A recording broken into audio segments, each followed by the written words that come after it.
फिल्मी किस्से बाय राकेश में आज प्राण साहब की बात करते हैं।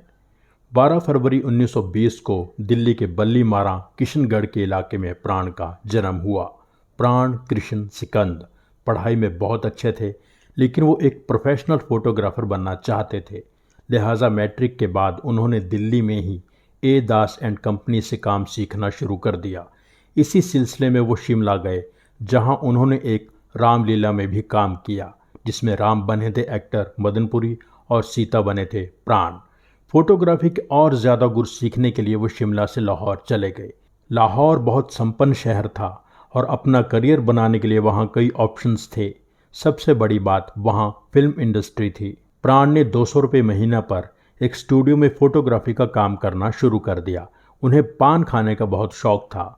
ये शौक एक दिन वरदान साबित हुआ जब एक दिन पान खाने वे दुकान पर गए और उनकी मुलाकात फिल्म राइटर वली मोहम्मद वली से हो गई।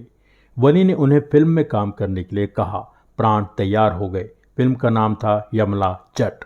फिल्म में काम करने की तनख्वाह 50 रुपये महीना थी, जिसके लिए उन्होंने 200 रुपये महीना की नौकरी छोड़ दी। यमला जट पंजाबी फिल्म थी, जिसमें नूर जहां ने एज चाइल्ड आर्टिस्ट काम किया था। उसके बाद चौधरी और खजानची में प्राण ने छोटे छोटे रोल्स किए। फिर 1942 में फिल्म आई खानदान। ये प्राण की पहली हिंदी फिल्म थी। इसमें प्राण ने हीरो का रोल निभाया और उनकी हीरोइन थी नूर जहां। कमाल की बात यह थी कि 2 साल पहले की चाइल्ड आर्टिस्ट अब नायिका थी। प्राण ने फिल्मों में काम करना शुरू कर दिया है, ये बात उन्होंने अपने पिता से छुपाई थी। जब उनकी पहली इंटरव्यू अखबार में छपी तो उन्होंने अपनी बहन से कहा कि पिताजी से अखबार छुपा लेना। बाद में जब उनके पिता को पता चला कि प्राण फिल्मों में काम करने लगे हैं तो वो ज़्यादा नाराज़ नहीं हुए। 1945 में प्राण ने शादी कर ली। उनकी पत्नी का नाम था शुक्ला। लाहौर में प्राण ने 22 फिल्मों में काम किया, जिनमें से 18 रिलीज़ हुईं। लेकिन देश के विभाजन ने उनका बसा बसाया काम उखाड़ दिया। देश आज़ाद होने से सिर्फ एक दिन पहले 14 अगस्त 1947 को प्राण बॉम्बे पहुँचे।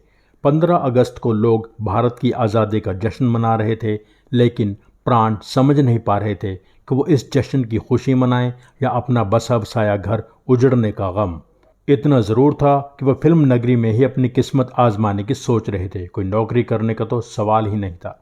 पाकिस्तान से भारत आने के बाद प्राण परिवार समेत बॉम्बे के ताज होटल में रुके।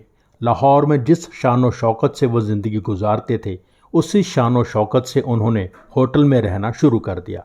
लेकिन थोड़े ही दिनों के बाद जिंदगी की कड़वी सच्चाई सामने आने लगी। रोजगार की तलाश में प्राण स्टूडियोज के चक्कर काटते और परिवार होटल में ही रहता।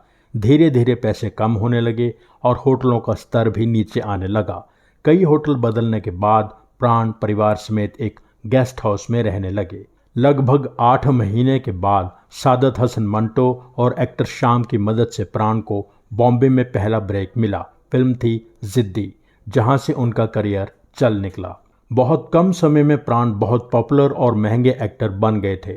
निर्माता निर्देशक B.R. चोपड़ा के साथ प्राण ने सिर्फ एक फिल्म अफसाना में काम किया, जो एज डायरेक्टर B.R. चोपड़ा की पहली फिल्म थी।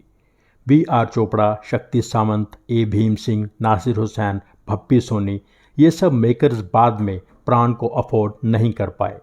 यश चोपड़ा ने जोशीला में प्राण को मार्केट प्राइस से कम पैसे दिए, क्योंकि उनका काम बहुत कम दिनों का था। बॉबी में काम करने के लिए प्राण ने राज कपूर से सिर्फ 1 रुपया लिया था। तब राज कपूर के पास प्राण की फीस अफोर्ड करने के पैसे नहीं थे, जो कि 4-5 लाख रुपए थी। लेकिन प्राण राज कपूर का बहुत सम्मान करते थे। दोनों ने कई फिल्मों में साथ काम किया था, इसलिए बॉबी के लिए हाँ कर दी। इसके क्लाइमैक्स के शूट के समय प्राण डूबने से बाल बाल बचे।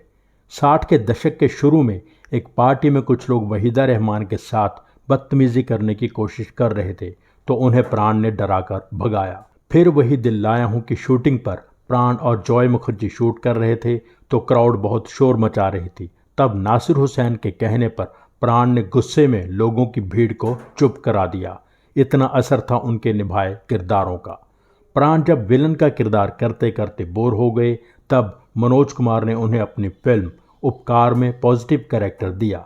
इससे पहले शहीद में भी उनका पॉजिटिव रोल था, लेकिन उपकार का मलंग चाचा आज भी प्राण के यादगार किरदारों में गिना जाता है।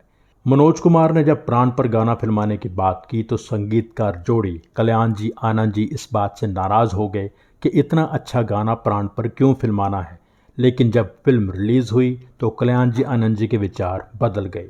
कस्में वादे प्यार वफा सब, ये गाना आज ऐसे लगता है जैसे प्राण साहब के लिए ही बना था।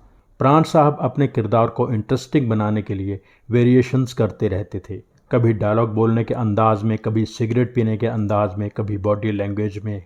प्राण इतने स्ट्रॉन्ग विलन थे कि बहुत सालों तक भारत में किसी माँ बाप ने अपने बच्चे का नाम प्राण नहीं रखा। 1950 के दशक में प्राण ने 62 फिल्मों में काम किया और 1960 के दशक में 60 फिल्मों में काम किया। एक हीरो ना होते हुए इतनी फिल्मों में काम करना अपने आप में एक रिकॉर्ड है। कुल मिलाकर प्राण साहब ने 350 से भी ज़्यादा फिल्मों में काम किया और 200 से ज़्यादा गेटअप धारण किए। बेस्ट सपोर्टिंग एक्टर के लिए उन्हें 3 बार फिल्म फेयर अवार्ड मिला, उपकार, आंसू बन गए फूल और बेईमान के लिए। बेईमान के लिए उन्होंने अवार्ड लेने से इनकार कर दिया था क्योंकि उनका कहना था कि उस साल बेस्ट म्यूज़िक डायरेक्टर का अवार्ड पाकीज़ा के लिए गुलाम मोहम्मद को मिलना चाहिए था, ना कि बेईमान के लिए शंकर जयकिशन को। प्राण साहब को कई लाइफ टाइम अचीवमेंट्स अवार्ड्स भी मिले। 2001 में उन्हें पद्म भूषण से नवाजा गया। 2013 में उन्हें दादा साहब फाल्के अवार्ड दिया गया। इसके अलावा भी उन्होंने कई श्रेणियों में कई अवार्ड्स हासिल किए और सबसे अहम बात ये कि सन 2000 में उन्हें villain of the millennium award से नवाजा गया। 12 जुलाई 2013 को उन्होंने प्राण त्याग दिए और छोड़ गए अपने अमिट नाम की अमिट पहचान।